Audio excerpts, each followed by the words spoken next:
Olá você que está na rede e adora ver bola na rede. Está começando o novo programa Bola na Rede. Aqui você tem o que de mais importante aconteceu e acontecerá no esporte, com destaque para a grande paixão do brasileiro, o futebol. Será destaque no programa de hoje, na crônica do professor Ronaldo Abranches, as dívidas dos clubes da Série A do Campeonato Brasileiro. Flamengo e Grêmio é o Brasil na Libertadores da América. Brasileirão, como ficou o campeonato após a 23ª rodada. Flamengo se distancia do Palmeiras. Seleção brasileira se apresenta para os amistosos. O que se espera desses amistosos? No apito final, para quem será o cartão amarelo e o cartão vermelho desta semana?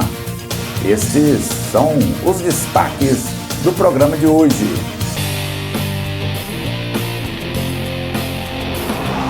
Os 20 clubes da Série A do Campeonato Brasileiro acumulam aí uma dívida de 1,8 bilhão com o governo federal. Os valores são referentes aos débitos tributários e previdenciários, também imposto de renda, PIS, COFINS, Fundo de Garantia, INSS e todas essas planilhas aí de débitos, né, de cada um desses clubes foram obtidos pela Folha através da Lei de Acesso à Informação.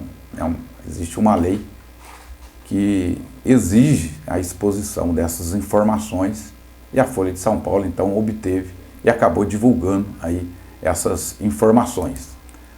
Esse passivo, que é composto aí de débitos tanto regulares como irregulares, segundo a Procuradoria-Geral da Fazenda Nacional, estão divididas. O irregular reúne valores inscritos na dívida ativa, né, da União, que são cobrados aí no âmbito administrativo pela Procuradoria. Já o regular reúne valores que os clubes parcelaram em programas de benefício fiscal como o Profut, né, que foi uma lei aprovada para que ajudasse os clubes num momento extremamente difícil, ou seja, não tinha outra saída. E essa lei, o Profut, veio ajudar os clubes não só a renegociar a dívida, mas houve aí, né, um decréscimo, houve uma redução, né, do valor, redução de juros, que veio realmente gerar aí possibilidades. Mas em contrapartida, os clubes tiveram que assumir compromissos, chamado aí o fair play financeiro, sendo, se não, né, tendo aí na lei em que os clubes que não seguirem, né, esse fair play financeiro, ou seja, cumprisse determinadas regras sob o ponto de vista financeiro, correndo um risco, inclusive, de rebaixamento e perder, né, essa grande oportunidade. E esse levantamento feito aí, né, pela Folha veio demonstrar que vários clubes não estão pagando, não estão em dia, né, com esse compromisso assumido, que podem trazer sérias consequências. Desse montante aí de 1,8 bilhão, a menor parte, por volta aí de 62 milhões, corresponde à situação irregular aí dos clubes com o governo. Mesmo assim, é uma situação extremamente preocupante, né, que nos faz aí a questionar como que alguns clubes terão receitas suficientes para quitar essas despesas correntes e não aumentar aí o endividamento. E principalmente não ser punido conforme define a lei, trazendo sanções até mesmo em relação a rebaixamento, né, saindo da Série A do Campeonato Brasileiro.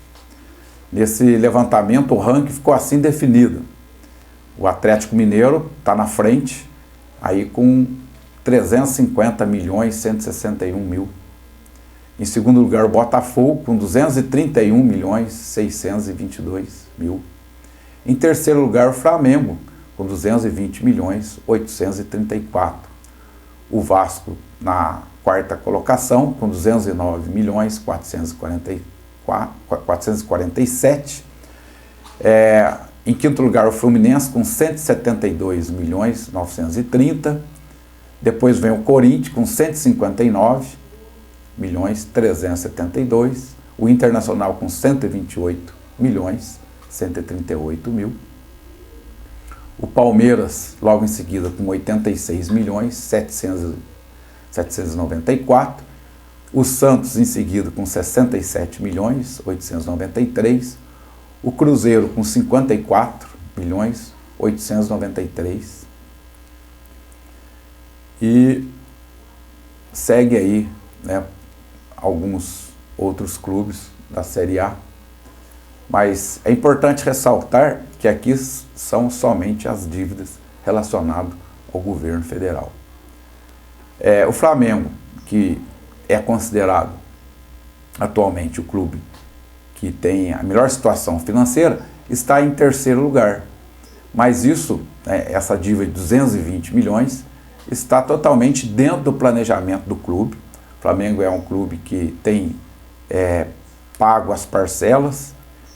É importante também lembrar que, mesmo antes de sair essa lei do Profut, o Flamengo já tinha negociado, né, tinha recebido a CND. Então, embora esteja em terceiro lugar, está dentro do planejamento, né, financeiro, que é algo que os demais clubes precisam fazer, ou seja, colocar isso e não ser inadimplentes com o governo federal, porque isso pode caçar a CND e trazer várias outras consequências. Nos preocupa demais, realmente, porque está diretamente relacionado ao futuro, à qualidade do futebol brasileiro, visto que o futebol brasileiro acontece exatamente nos clubes. A seleção brasileira é um reflexo do que acontece nos clubes. E há muito tempo o Brasil vem tendo aí uma decadência em vários aspectos no futebol, principalmente pela má gestão, pelas dificuldades dos clubes realmente desenvolver aí grandes contratações, formação, né, na base, tendo grandes elencos e assim melhorando cada vez mais o futebol do Brasil. Fique ligado, no próximo bloco teremos aqui o que aconteceu aí na rodada, nessa 23ª rodada do Campeonato Brasileiro. Fique ligado, é rapidinho, é vapt-vupt. Olá você que está na rede e adora ver bola na rede. Estamos de volta para o bloco Final de Semana na Rede. E para explorar aí o final de semana na rede, temos aqui o nosso convidado Marcílio Carvalho, nosso amigo que conhece futebol, adora ver bola na rede. Por isso está aqui no nosso programa Bola na Rede. Antes do nosso convidado Marcílio comentar sobre a 23ª rodada, passando aqui rapidamente quais foram os resultados. Lembrando que a média de bola na rede dessa semana foi 1,8 gols por partida, um pouquinho menor do que a semana passada, que foi de 1,9 gols por partida. Em São Paulo mais uma vitória, São Paulo 2, Fortaleza 1. Em São Januário, Vasco 0, Santos 1. Em Porto Alegre, Grêmio 0, Corinthians 0. Bahia 1, Atlético Paranaense 2. Em Minas, Cruzeiro 1, Internacional 1. Na Arena Condá, Chapecoense 0, Flamengo 1. Em Ceará, Ceará 0, Goiás 1. Em São Paulo, Palmeiras 1, Atlético Mineiro 1. O Clássico Carioca, Botafogo 0, Fluminense 1. E fechando a rodada, CSA 3, Avaí 1. Estes foram aí os resultados da 23ª rodada, que teve aí 1,8 gols por partida. após esses resultados, houve aí pequenas alterações na tabela de classificação do campeonato. Mas antes, gostaria de conhecer a percepção do nosso convidado Marcílio Carvalho em relação a essa rodada. O que você identificou aí de interessante, de diferente, de destaque? Ronaldo, a gente pode ver que o Flamengo está subindo e o Cruzeiro caindo, né? Também é interessante citar que é o CSA, a vitória do CSA, não se viu em nenhuma torcida a felicidade de uma garotinha quando saiu o terceiro gol do CSA do Apodi.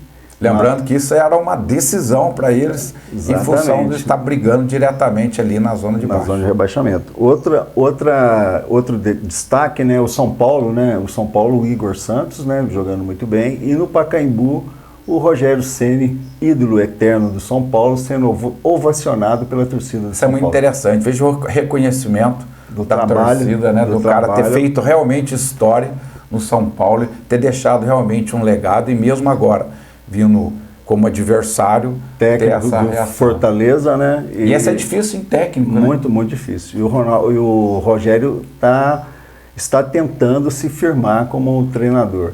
E o que ele tem um bom trabalho no Fortaleza, deu uma escorregada aí, né?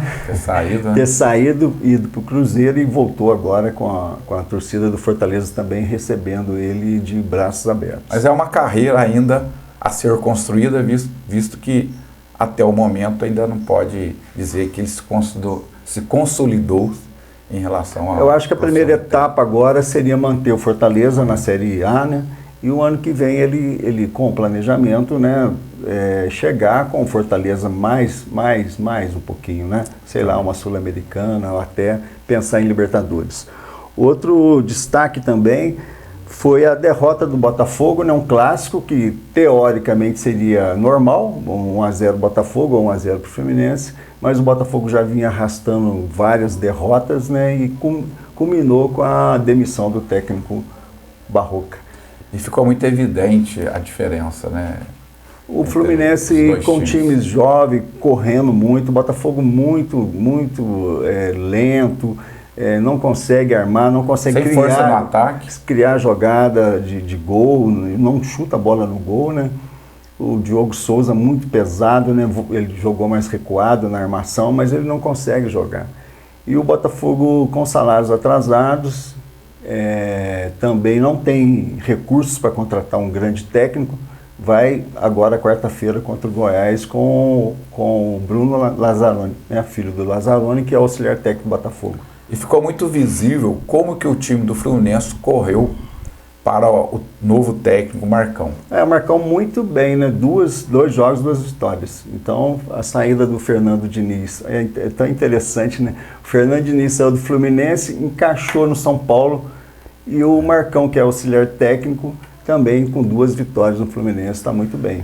Foi interessante a entrevista de um dos jogadores do Fluminense, lembrando que o Fernando Diniz deixou um legado, ou seja, o Fernando Diniz deixou um legado muito importante para esse atual time do Atlético Paranaense.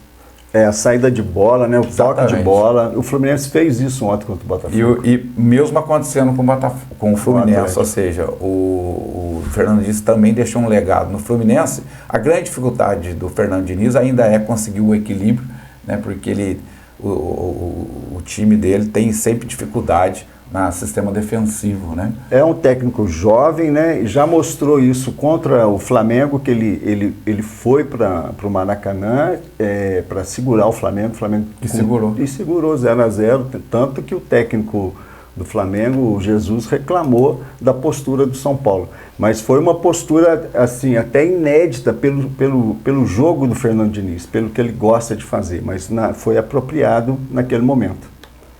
Bom, após então essa 23ª rodada, a classificação do Campeonato Brasileiro ficou então assim definida. Em primeiro lugar, o Flamengo com 52 pontos. Segundo lugar, o Palmeiras com 47, aumentando então o distanciamento entre primeiro e segundo colocado. Em terceiro lugar, o Santos com 44 pontos. Quarto lugar, o Corinthians com 42. seguido do São Paulo com 39. E o Internacional com 38, fechando aí, né, o G6. Em sétimo lugar, o Bahia com 37 pontos. Oitavo lugar, o Grêmio com 35 pontos. Seguido aí do Atlético Paranaense, nono lugar, com 34 pontos. Em décimo lugar, o Goiás com 33. 11º, o Atlético Mineiro com 31.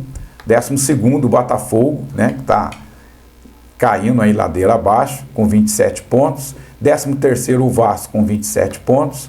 14º, o Fortaleza com 25. 15º, o Fluminense, né, agora já fora da zona de rebaixamento, já tentando se distanciar. Em 16º, o Ceará com 23. 17º, aí já na zona de rebaixamento, o CSA com 22. 18º, o Cruzeiro com 20 pontos. 19º, o Avaí com 16. E na lanterna, em 20º lugar, o Chapecoense com 15 pontos. Gostaria então de ouvir aí a percepção do nosso convidado Marcílio Carvalho em relação a essa configuração da classificação do Campeonato Brasileiro. Ronaldo, em geral, na 23ª rodada dos campeonatos de ponto corrida anteriores, o time que estava com 50 pontos já teoricamente campeão. Então o Flamengo está num ascendente, né? Está vindo, jogando muito bem e demonstrou um pouco de cansaço nessa rodada contra a Chape. Então vamos dizer, o virtual campeão já com uma mão na taça. Outra análise que se faz, vai ter um jogo agora quarta-feira, né, do próxima rodada, Palmeiras importante. E Santos, importante, porque o Palmeiras empatou com o Atlético Mineiro. E olha que empatou com um lance de primeiro pênalti. Tempo, o Atlético mandou. E o Atlético ainda teve um pênalti não marcado, Felipe Melo em cima do Igor Rabelo. Muita polêmica aí esse pênalti não marcado. Esperando esse resultado de Palmeiras e Santos, que o Palmeiras e o Santos são os dois, né, concorrentes diretos. Brigando lá de segundo e terceiro lugares. É uma faca de dois gumes para os dois. O Palmeiras tem que ganhar. Senão, se o Palmeiras ganha, a situação do Santos aí já fica mais complicada. Do contrário, se o Santos ganha, dá ânimo aí para o Santos, né, chegar. E aí, o outro jogo, Flamengo e Atlético, que vai depender muito. Se o Flamengo ganha do Atlético, né, e qualquer um dos dois que venha a ganhar, seja Santos ou Palmeiras, principalmente se o Palmeiras perder, aí distancia. E o Flamengo ainda tem essa vantagem de assistir o jogo quarta-feira, né? E na quinta jogar. Pena também que o Grêmio, que teria assim, condições de jogar o mesmo futebol ou igualar com o Flamengo, ele desprezou e deixou de lado o Campeonato Brasileiro com foco na Libertadores. Então eu acho que o Grêmio perdeu a oportunidade, podia estar entre lá o segundo, terceiro também, porque tem futebol para isso. Mas desde o início, né, o Grêmio já demonstrou ter priorizado Copa do Brasil e Libertadores, né, agora ficou só com a Libertadores, e deixou realmente o Campeonato Brasileiro em segundo, terceiro plano, colocando times alternativos. Isso realmente deixou o Grêmio na posição sem perspectiva nenhuma, né? A não ser de buscar realmente uma classificação na Libertadores. A gente tem que reconhecer que o Renato está fazendo um bom trabalho, né? O Flamengo teve muito mais investimento que o Grêmio. O Renato consegue tirar jogadores da categoria de base. Impressionante a capacidade de recuperação, de formação. Mais jogadores, né? E vendendo jogadores, né, para fazer o caixa do time, para manter o plantel. É um ótimo trabalho do Renato. Eu acho que é uma pena realmente o Grêmio não ter se esforçado mais no Campeonato Brasileiro, no início, né, do campeonato. Já o técnico do Flamengo, Jorge Jesus, já tem uma postura exatamente contrária, né? Ele quer ganhar os 2 títulos e tem realmente tentado colocar a força máxima no Campeonato Brasileiro, mesmo quando está aí na mesma semana de jogo da Libertadores. Então isso aí vamos ver no final, né, quem que está certo. Por quê? Ontem ficou muito claro, né, conforme o Marcílio disse aqui, como que o Flamengo caiu de rendimento no segundo tempo e via claramente que era uma questão física, né, depois do jogo. E o Jesus exigindo da moçada intensidade o tempo todo. Intensidade. Outro detalhe, Ronaldo, o time do Santos, eu ouvi o jogador Marinho, que é um jogador mais rodado, que o Sampaoli ele faz treino. Eu até fiquei assustado com essa postura. O Santos não tem um plantel, né? Não tem reservas, né? E ele é o grande problema do Santos. E ele treina intensivo de segunda a sábado para jogar no domingo. Eu acho que teria que fazer uma folga, né, no sábado para o time render mais no domingo. Na véspera de jogos ter o descanso. E a informação que o Marinho passou é que são treinos intensivos todos os dias. Então é puxado, não vai aguentar. Não vai aguentar. E ainda mais não tem reservas na altura. Muito bem. No próximo bloco estaremos aí trazendo aqui as expectativas da próxima rodada. O que vem por aí? É rapidinho, é VaptVupt. Estamos de volta no programa Bola na Rede. Nesse bloco, o que vem por aí? Quais as expectativas para essa semana, para os próximos jogos? Meu amigo Marcílio Carvalho. O grande jogo, né, agora, quarta-feira. Santos e Palmeiras. Essa rodada é uma rodada chave aí para as pretensões do Campeonato Brasileiro. O Santos jogando na Vila é forte, o Palmeiras ainda não conseguiu fazer um futebol bonito. Continua Mano Menezes uma postura, não vou falar que é idêntica do Filipão, mas é a forma de jogar defensivamente. Gosta do chuveirinho na área. Lembrando que a torcida do Palmeiras fez protesto ontem após o jogo contra o Atlético Mineiro. Porque foi sofrido, né, o jogo, o Palmeiras tinha obrigação de vencer, empatou. E o Santos na Vila é um Santos forte, vamos ver.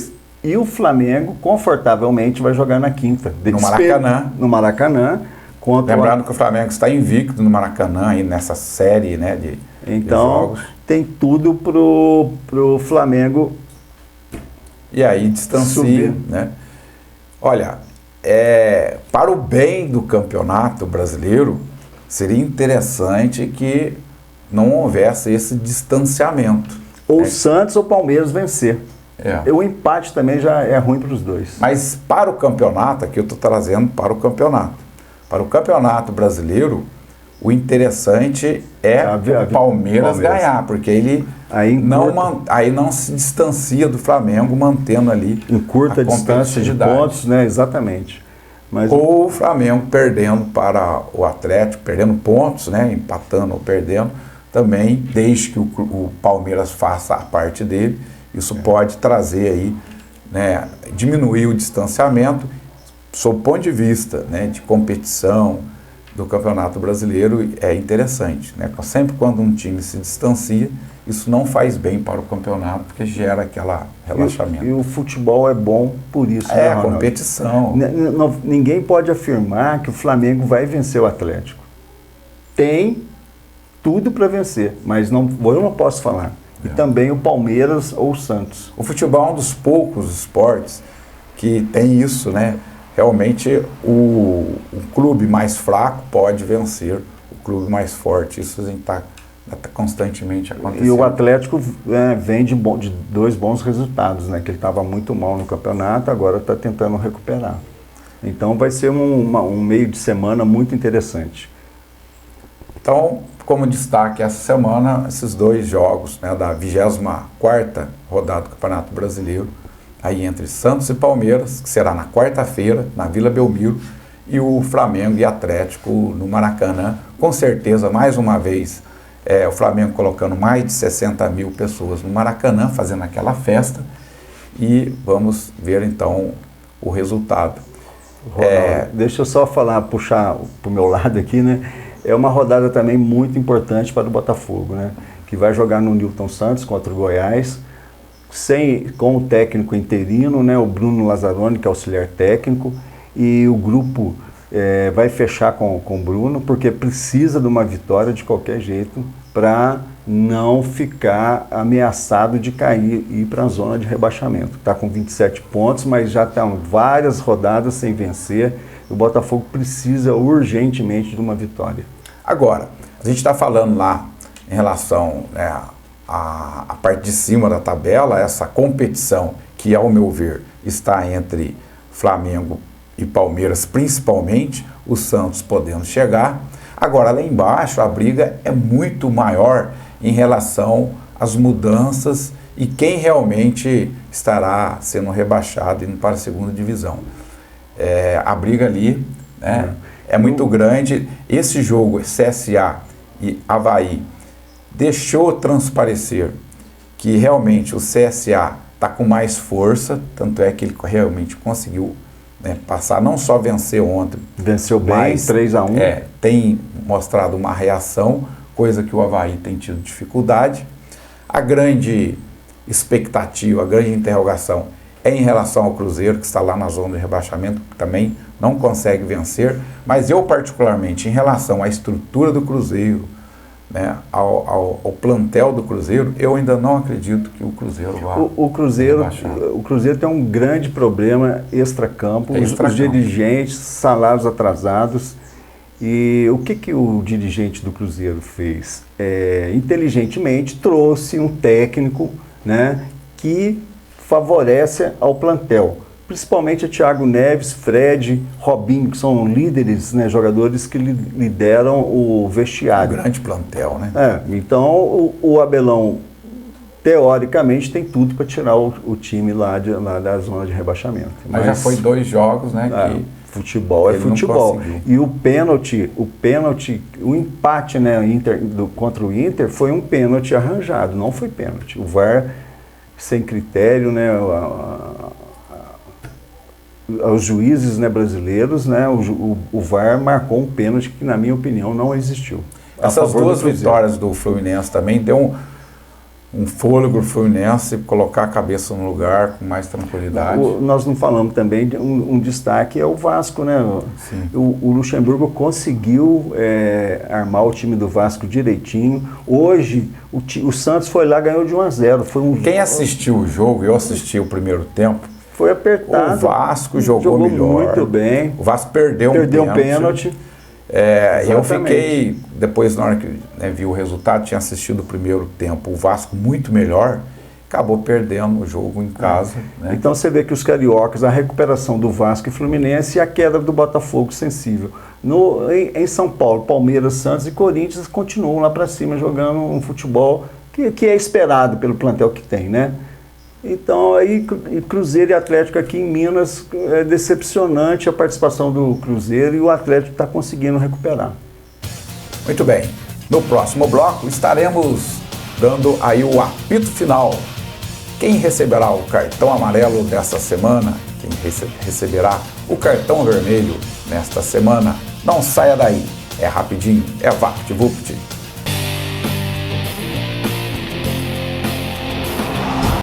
Estamos de volta. Nesse bloco, o apito final. Estamos chegando, né, ao final de nosso programa.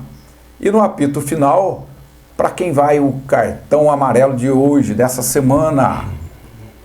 Essa semana, o cartão amarelo vai para a diretoria do Botafogo. Sinal de alerta, acendeu a luz amarela. O time está descendo ladeira abaixo, né, no Campeonato Brasileiro. E se tinha um destaque, o time do Botafogo era o seu técnico, né, o Barroca.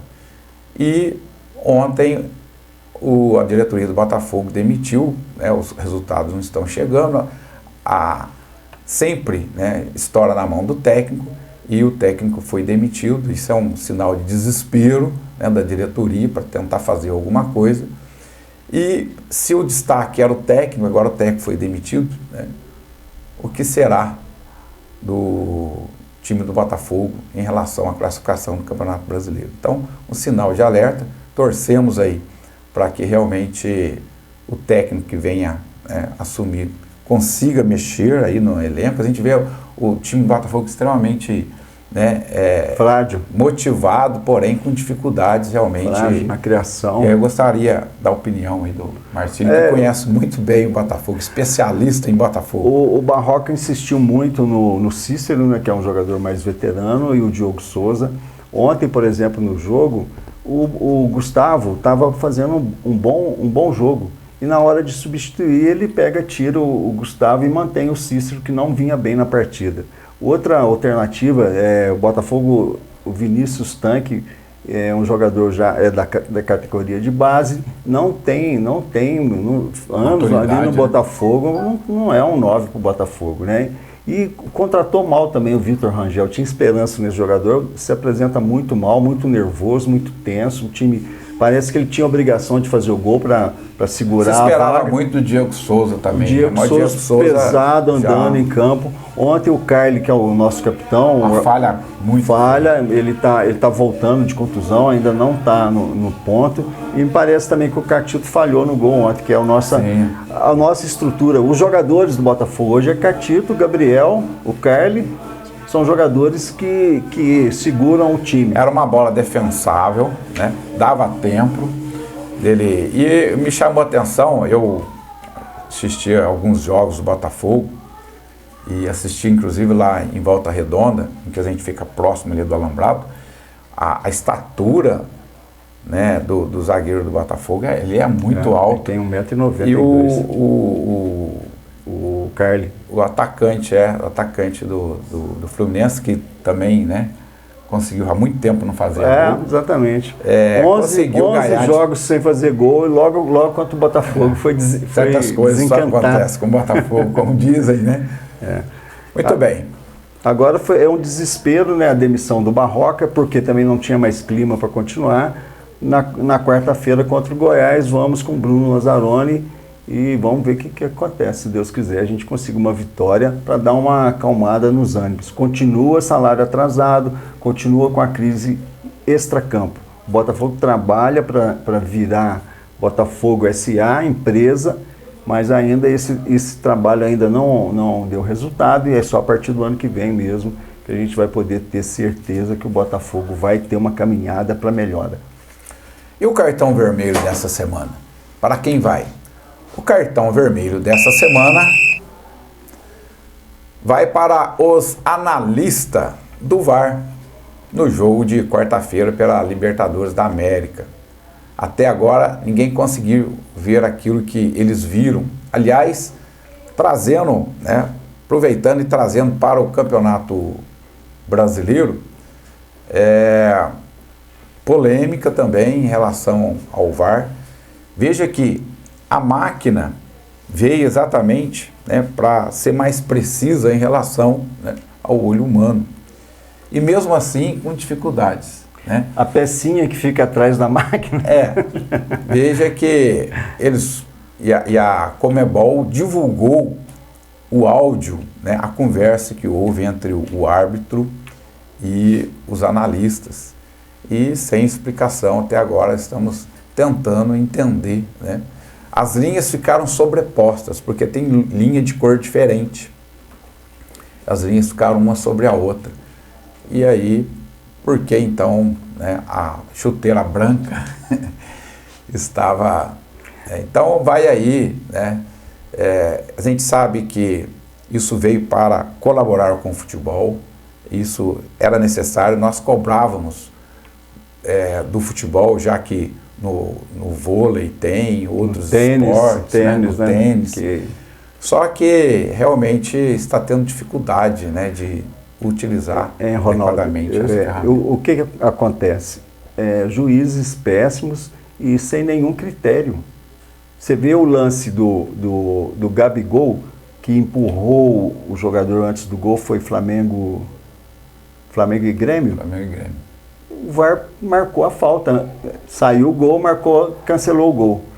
Palmeiras e o Atlético Mineiro, claramente o Felipe empurrou o Igor Rabelo, muito parecido o lance. Então não tem critério, enquanto contra o Palmeiras não deu pênalti a favor do Atlético.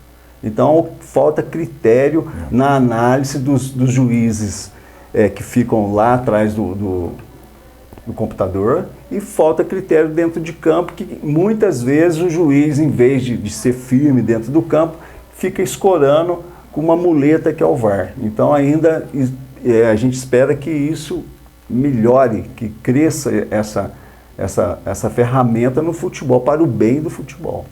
Legal. Estamos encerrando mais um programa Bola na Rede e queremos aqui agradecer, né, o nosso convidado que veio a brilhantar o nosso programa dessa semana, Marcílio Carvalho. Muito obrigado aí pela sua participação, né, por ter abrilhantado o nosso programa. Esperamos tê-lo novamente, né, em outros programas. Muito obrigado. Eu que agradeço, né, o convite, e sempre que puder estarei aqui com você participando do Bola na Rede. Muito obrigado, você amigo que adora ver bola na rede e por isso está aqui conosco no programa Bola na Rede. Na próxima semana estaremos aqui novamente na TV que pega em seu celular para levar até você tudo aquilo de importante que rolou e vai rolar no futebol. Aqui foi o nosso programa Bola na Rede. Até o próximo programa. Muito obrigado, amigo.